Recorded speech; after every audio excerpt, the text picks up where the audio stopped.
मैं महंत पूज्य योगी आदित्यनाथ जी जो उत्तर प्रदेश के माननीय मुख्यमंत्री हैं। मित्रों, 2017 से पहले उत्तर प्रदेश में एक नारा लगता था, उत्तर प्रदेश रोगी है और इलाज इसका योगी है। महाराज जी ने जब से 2017 में उत्तर प्रदेश की बागडोर संभाली, तब से उत्तर प्रदेश उत्तम प्रदेश बनने की ओर अग्रसर हो गया। और आज आप देख रहे हैं किस तरह से उत्तर प्रदेश विकास के पथ पर अग्रसर है। उसमें हरदोई के भी महाराज जी ने बहुत ध्यान रखा है। आज मैं इस मल्लावा की धरती पर पूज्य महाराज जी का हृदय से स्वागत करता हूं, अभिनंदन करता हूं। साथ ही मंचासीन सभी नेताओं का भी स्वागत करता हूं, अभिनंदन करता हूं। और मल्लावा की धरती पर आए हुए इस जन समुदाय का भी हृदय से स्वागत और अभिनंदन करता हूं। मित्रों, आज हम सब लोग पूज्य महाराज जी को सुनने आए हैं। वो महाराज जी जिन्होंने इस उत्तर प्रदेश की तकदीर और तस्वीर दोनों बदल दी, माफिया राज को खत्म कर दिया और राम राज की ओर आज उत्तर प्रदेश बढ़ गया है, राम राज स्थापित कर दिया है। ऐसे पूज्य महाराज जी का मैं हृदय से स्वागत करता हूं, अभिनंदन करता हूं और प्रणाम करता हूं। और पुनः हरदोई आगमन पर, मल्लावा आगमन पर उनका हृदय से धन्यवाद देता हूं। धन्यवाद महाराज जी, आपका आशीर्वाद स्नेह हम सब पर और हरदोई पर यूं ही अनवरत बना रहे। बहुत बहुत आभार। बहुत बहुत धन्यवाद जिलाध्यक्ष जी। मैं इस क्षेत्र से मिश्रिख लोकसभा के प्रत्याशी और मौजूदा सांसद, इस क्षेत्र के लोकप्रिय विधायक आदरणीय आशीष सिंह आसू जी से अनुरोध करेंगे कि आए और महाराज जी का स्वागत करें।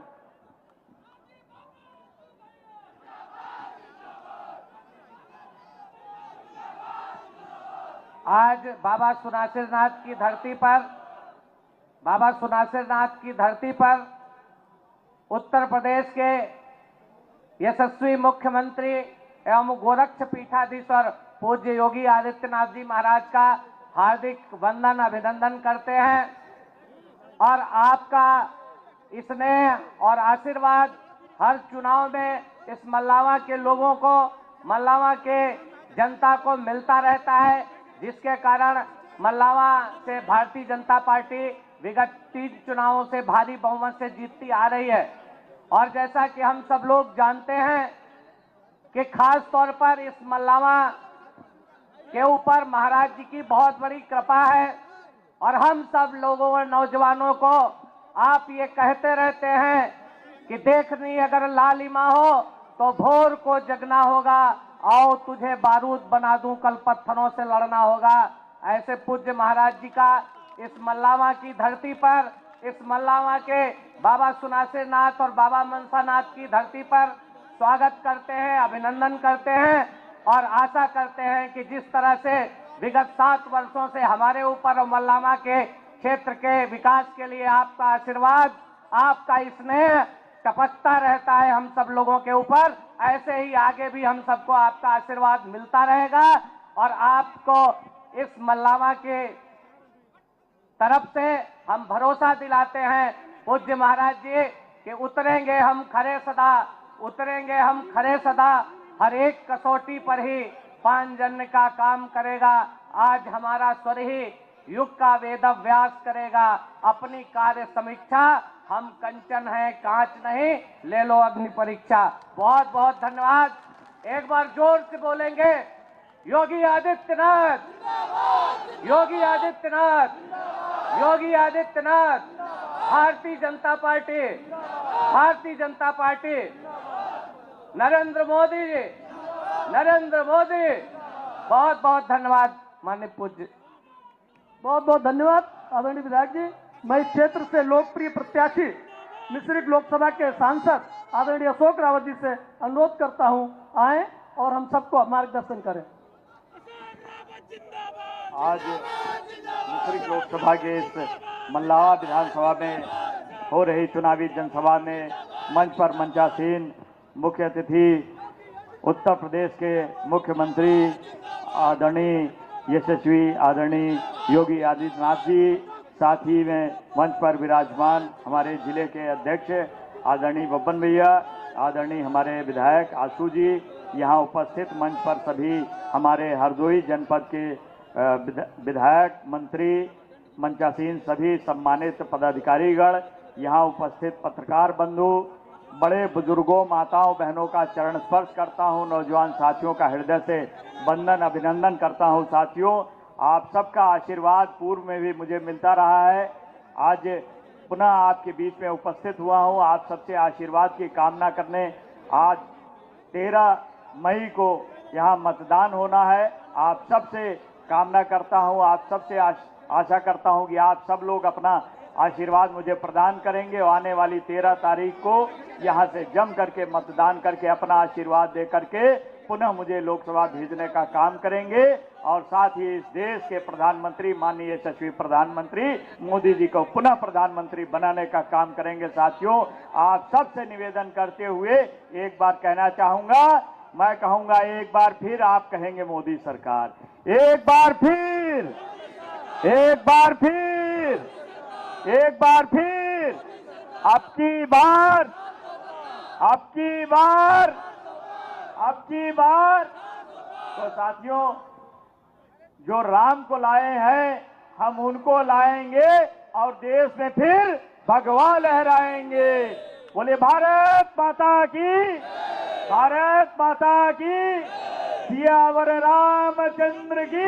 धन्यवाद साथियों, जय हिंद, जय भारत। साथियों, अभी माननीय हमारे मुख्यमंत्री जी आप सबको अपना मार्गदर्शन देंगे। धन्यवाद, जय हिंद, जय भारत। बहुत बहुत धन्यवाद सांसद जी। अब मैं गोरक्ष की पीठ के पीठाधीश्वर, उत्तर प्रदेश के लोकप्रिय मुख्यमंत्री आदरणीय योगी आदित्यनाथ जी को आमंत्रित करते हैं, हम सबको आशीर्वचन दें।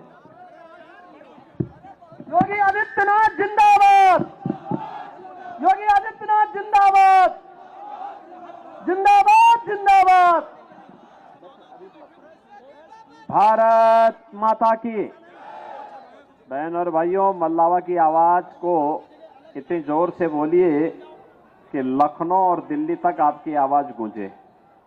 मेरे साथ बोलेंगे, भारत माता की, भारत माता की, भारत माता की, वंदे वंदे वंदे। मंच पर उपस्थित भारतीय जनता पार्टी के जिला के अध्यक्ष श्री अजीत सिंह जी, उत्तर प्रदेश सरकार में मंत्रिमंडल के मेरे सहयोगी श्री नितिन अग्रवाल जी, श्रीमती रजनी तिवारी जी, यहां के लोकप्रिय विधायक श्री आशीष सिंह आसू जी, हमारे सभी माननीय विधायकगण श्री रामपाल वर्मा जी, श्रीमती अलका अर्कवंशी जी, श्री माधवेंद्र प्रताप सिंह जी, श्री श्याम प्रकाश जी, श्री प्रभास कुमार जी, श्री राहुल बच्चा सोनकर जी, विधान परिषद सदस्य अशोक अग्रवाल जी, अध्यक्ष जिला पंचायत श्रीमती प्रेमावती वर्मा जी, आज के इस कार्यक्रम में जिनके लिए हम सब यहां पर आज उपस्थित हुए हैं, लोकप्रिय सांसद और भारतीय जनता पार्टी के प्रत्याशी श्री अशोक रावत जी और उपस्थित इस लोकसभा क्षेत्र के सभी बहनों और भाइयों, मैं सबसे पहले यहां के पौराणिक और ऐतिहासिक स्थलों के लिए विख्यात मिश्रिक लोकसभा क्षेत्र, जो भारत की पौराणिक और ऐतिहासिक परंपरा का साक्षी है, इस क्षेत्र की जनता जनार्दन और यहां की पावन धरा को नमन करते हुए इस भीषण गर्मी में, गर्मी की परवाह किए बगैर आप सब इस चुनावी सभा के लिए यहां उपस्थित हुए हैं। आपके उत्साह और उमंग के लिए मैं आपका हृदय से अभिनंदन करता हूं, स्वागत करता हूं। बहनों और भाइयों, आपका जो ये उत्साह है कि सर्दी हो या गर्मी, बरसात हो या आंधी, इसकी परवाह किए बगैर हम भी मोदी जी के भारत को दुनिया की सबसे बड़ी ताकत बनाने के अभियान का हिस्सा बनेंगे। यह सचमुच अभिनंदनीय है, उत्साहवर्धक है। मैं इसके लिए आप सभी हरदोइयों व हरदोई वासियों का, मल्लावा विधानसभा क्षेत्र के नागरिकों का मैं हृदय से आभार व्यक्त करता हूं। बहनों और भाइयों, आपने विधानसभा चुनाव में भी भारतीय जनता पार्टी को अपना आशीर्वाद दिया था। 2019 में जब महागठबंधन था, तब भी आपका आशीर्वाद भारतीय जनता पार्टी के प्रत्याशी श्री अशोक रावत को प्राप्त हुआ था। और आज एक बार फिर से हम लोग आए हैं, श्री अशोक रावत को आपका आशीर्वाद प्राप्त हो और मोदी जी के नेतृत्व में नए भारत के निर्माण में हम भी सहभागी बने, इस दृष्टि से हम लोग आए हैं। बहनों और भाइयों, 2 चरणों का चुनाव संपन्न हो चुका है और 2 चरणों के चुनाव ने अब तक ये साबित कर दिया है कि जो आवाज थी कि अब की बार 400 पार, अब की बार वह लक्ष्य प्राप्त होगा और उसमें उत्तर प्रदेश का सबसे बड़ा योगदान होगा। और उत्तर प्रदेश के योगदान में मल्लावा और मिश्रिक का भी योगदान होगा। सहमत हैं? सहमत हैं? मोदी जी फिर से प्रधानमंत्री बनने चाहिए और श्री अशोक रावत सांसद बनने चाहिए। सहमत हैं? बहनों और भाइयों, पूरे देश के अंदर आई आवाज है। लोग बोल रहे हैं कि मोदी जी को हम इसलिए चुनना चाहते हैं क्योंकि मोदी जी ने देश के अंदर व्यापक परिवर्तन करके रखा है, दुनिया के अंदर भारत का सम्मान बढ़ाया है, देश की सीमाओं को सुरक्षा दी है, आतंकवाद और नक्सलवाद पर नकेल कसा है, देश के अंदर विकास के बड़े बड़े कार्य हो रहे हैं, हाईवे, रेलवे, एक्सप्रेसवे, एयरपोर्ट, बड़े बड़े उद्योग लग रहे हैं। पीएम श्री पार्क आपके सी हरदोई और लखनऊ के बीच में बनने जा रहा है, जिसमें 1000 एकड़ क्षेत्रफल में एक नया अत्याधुनिक सुविधाओं से युक्त टेक्सटाइल पार्क बनने जा रहा है, जिसमें हजारों नौजवानों को नौकरियां मिलेंगी। 1 डिस्ट्रिक्ट 1 मेडिकल कॉलेज, जिसकी सौगात पहले ही इस जनपद को प्राप्त हो चुकी है। हर घर नल की योजना हो या देश भर में IIT, IIM, AIIMS, IIIT, NIT, world class university, इसकी एक लंबी श्रृंखला फैलाने का कार्य हो। ये मोदी जी के नेतृत्व में नए भारत के नए विकास की यात्रा है और यह भी कितनी तेजी के साथ। याद करिए, 1947 के पहले से लेकर के 1947 तक जितने हाईवे बने, मोदी जी के नेतृत्व में मात्र 10 वर्ष में उससे दुगने हाईवे बन चुके हैं। जितने एयरपोर्ट थे उससे दुगने एयरपोर्ट बन गए हैं। एम्स पहले केवल 7 थे, उनमें से 1 कांग्रेस ने बनाया, 6 अटल जी ने बनाए और मोदी जी ने 15 बनाए हैं। बहनों और भाइयों, विश्वविद्यालय जितने थे उससे दुगने विश्वविद्यालय देश के अंदर पिछले 10 वर्ष में बन गए।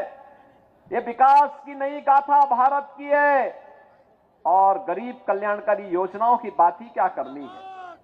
बहनों और भाइयों, 2014 के पहले लोग गरीब भूखों मरते थे।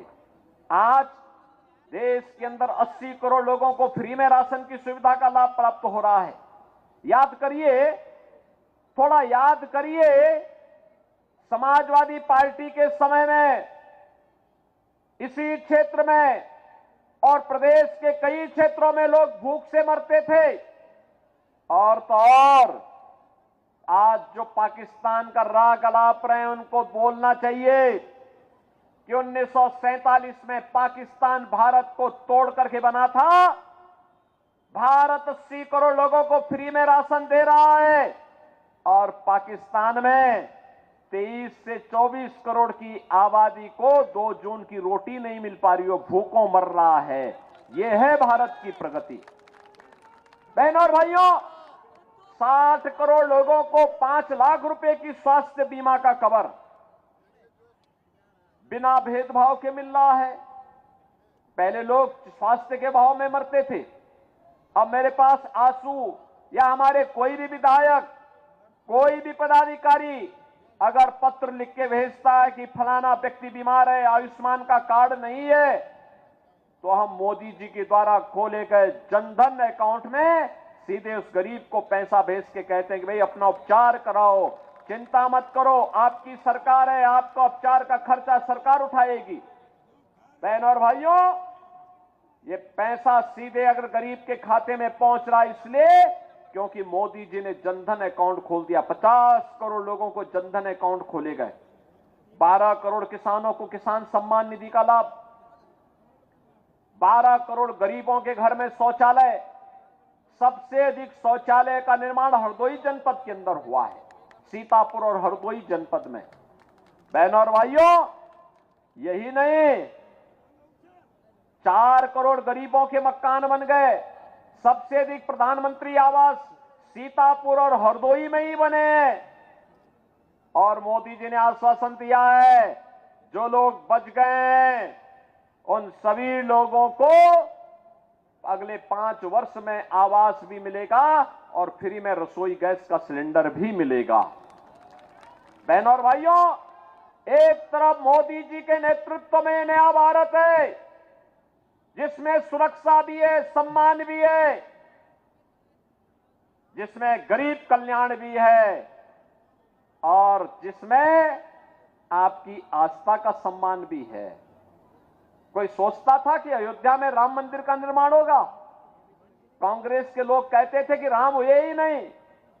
समाजवादी पार्टी के लोग कहते थे कि अयोध्या में कोई परिंदा भी पर नहीं मार सकता। लेकिन आज जब भारतीय जनता पार्टी की डबल इंजन की सरकार आई तो अयोध्या में राम मंदिर का निर्माण भी अब हो गया है। बहनों और भाइयों, मैं मल्लावा क्षेत्र की जनता से पूछना चाहता हूं, कितने लोग अयोध्या गए हैं? इनमें से कितने लोगों ने अयोध्या में जाके दर्शन किया है? आंसू को भी और अशोक रावत से भी कहूंगा कि चुनाव के बाद यहां के लोगों को लेकर एक बार अयोध्या फिर से दर्शन करने के लिए जाएंगे। बहनों और भाइयों, एक नई अयोध्या के दर्शन होंगे। अयोध्या जो पहले 5 साल पहले, 10 साल पहले गया होगा, आज की अयोध्या को अब पहचान नहीं पाएगा। इतनी अच्छी अयोध्या बन गई, जैसे साक्षात रामलला अयोध्या धाम में फिर से विराजमान हो गए हों। 500 वर्षों के बाद रामलला ने अयोध्या में होली भी खेली और अपना जन्मोत्सव भी मनाया है। और रामनवमी के दिन आपने देखा होगा सूर्य तिलक से कैसे भगवान राम का अभिषेक हो रहा था। यह है नया भारत। विरासत भी है, विकास भी है, जन विश्वास भी है, आपकी सुरक्षा भी है, सम्मान भी है और समृद्धि के लिए भी नए नए कार्य हो रहे हैं। अभी मैं देख रहा था गंगा एक्सप्रेसवे जा रही है हरदोई जनपद में। इतना लंबा गंगा एक्सप्रेसवे का है। बहनों और भाइयों, जिस दिन गंगा एक्सप्रेसवे बन जाएगी, हरदोई जनपद की कायाकल्प हो जाएगी। विकसित जनपदों में हरदोई की गिनती हो जाएगी। लाखों नौजवानों के लिए नौकरी और रोजगार खुलेंगे। मैं पूछना चाहता हूं, एक तरफ विकास के इतने बड़े बड़े कार्य और दूसरी तरफ आपकी आस्था का सम्मान भी। कांग्रेस, सपा, बसपा की सरकारें कर क्या रही थी? इनकी जब सरकारें थी, गरीब भूखों मरता था, ठंड से ठिठुरने के लिए मजबूर होता था, बीमारी में स्वास्थ्य सुविधाओं के अभाव में दम तोड़ता था। और इनकी संवेदना तब गरीब के प्रति नहीं होती थी। याद करिए, ये समाजवादी पार्टी के लोग जब इनकी सरकारें हुआ करती थी तब अयोध्या में आतंकी हमला करने वाले आतंकवादियों के मुकदमों को वापस लेने में रुचि लेते थे। इन्होंने रामपुर में सीआरपीएफ कैंप पर आतंकी हमला करने वाले आतंकवादियों के मुकदमों को वापस लिया था। इन लोगों ने उस समय काशी में संकट मोचन मंदिर पर हमला करने वाले आतंकवादियों के मुकदमों को वापस लिया था। लखनऊ, अयोध्या और वाराणसी की कचहरियों पर हमला करने वाले आतंकवादियों के मुकदमों को वापस लेने का प्रयास किया था, तब हाई कोर्ट ने एक टिप्पणी की थी। माननीय न्यायालय ने कहा था कि आज इन आतंकवादियों के मुकदमों को वापस ले रहे हो, कल इन्हें पद्म पुरस्कारों से नवाजोगे। सरकार का यह कृत्य अत्यंत खतरनाक है, निंदनीय है और कोर्ट ने कंडेम किया था समाजवादी पार्टी को। आतंकवादियों की समर्थक ऐसी समाजवादी पार्टी को क्या वोट देंगे? क्या आप वोट देंगे? क्या राम का अपमान करने वालों को क्या वोट देंगे? क्या? और बहनों और भाइयों, अब तो इन्होंने सेंध लगानी शुरू कर दी है। जब इनको लग गया कि अब कुछ नहीं होने वाला है, जनता बैरंग करने वाली है, अब ये लोग क्या करने जा रहे हैं? अब इन्होंने अपने मैनिफेस्टो में कुछ चीजों का उल्लेख किया है। क्या कहा है? कहा है कि अगर कांग्रेस और समाजवादी पार्टी की सरकार आती है तो पिछड़ी जाति को मिलने वाले आरक्षण में से एक हिस्सा मुसलमानों को दे देंगे। क्या हिंदुस्तान स्वीकार करेगा? क्या अनुसूचित जाति जनजाति को मिलने वाले आरक्षण में से एक हिस्सा काट करके मुसलमानों को दे देंगे? क्या हिंदुस्तान इसको स्वीकार करेगा? क्या? अरे ये बाबा साहब भीमराव अंबेडकर का अपमान है। कांग्रेस ने बाबा साहब भीमराव अंबेडकर का हमेशा अपमान किया, समाजवादी पार्टी ने भी बाबा साहब भीमराव अंबेडकर का अपमान किया, और आज ये आपके आरक्षण के अधिकार पर भी सेंध लगाने का कुत्सित प्रयास कर रहे हैं। कांग्रेस और समाजवादी पार्टी के इन मंसूबों को हमें पूरा नहीं होने देना है। और इस दृष्टि से मोदी जी ने कहा है, आत्मनिर्भर भारत और विकसित भारत बनाने के लिए। आत्मनिर्भर भारत का मतलब हर नौजवान आत्मनिर्भर होगा, उसके हाथ को कार्य होगा। आत्मनिर्भरता का मतलब हर अन्नदाता किसान आत्मनिर्भर होगा। आत्मनिर्भरता का मतलब हर महिला आत्मनिर्भर होगी। 3 करोड़ ड्रोन दीदी बनाने का एक लक्ष्य प्रधानमंत्री मोदी जी ने दिया है। इन्हें लखपति दीदी के रूप में हम बनाएंगे। यह काम मोदी जी ने अभी से काम करना प्रारंभ कर दिया है। व्यापारी के व्यापार को आगे बढ़ाने के लिए तमाम योजनाएं आएंगी। हस्तशिल्पियों का सम्मान होगा और भारत दुनिया का सिरमौर होगा। हमारा देश दुनिया का सिरमौर हो, किसको खुशी नहीं होगी? आप खुश होंगे ना हमारा देश अगर विकास करता है तो। हमारे देश का विकास का मतलब आप सबका विकास, हर गांव का, हर गरीब का, हर किसान का, हर नौजवान का, हर महिला का, हर एक का विकास। और इसीलिए हम लोग आए हैं। हमें विकसित भारत के लिए इस चुनाव में वोट करना है। आप सहमत हैं? मोदी जी के साथ सब खड़े हैं ना? मोदी जी अभी कुछ देर के बाद इटावा आने वाले हैं, मैं भी वहीं जा रहा हूं। मोदी जी के पास आपकी आवाज पहुंचनी चाहिए, पहुंच जाएगी? बहनों और भाइयों, इसके लिए आपको वोट पोल करना होगा। चुनाव के दिन चतुर्थ चरण में आपको मतदान में भाग लेना होगा। मतदान में भाग लेंगे, हर एक मतदाता को मतदान स्थल पर लेकर के जाएंगे। अशोक रावत बन करके और मोदी जी का प्रतिनिधि बन करके प्रत्येक मतदाता को मतदान केंद्र पर लेके जाएंगे। सहमत हैं? मैं आश्वस्त होकर के जाऊं, घर घर बताएंगे तो मेरे साथ बोलेंगे, भारत माता की, भारत माता की, भारत माता की। जिंदाबाद जिंदाबाद जिंदाबाद।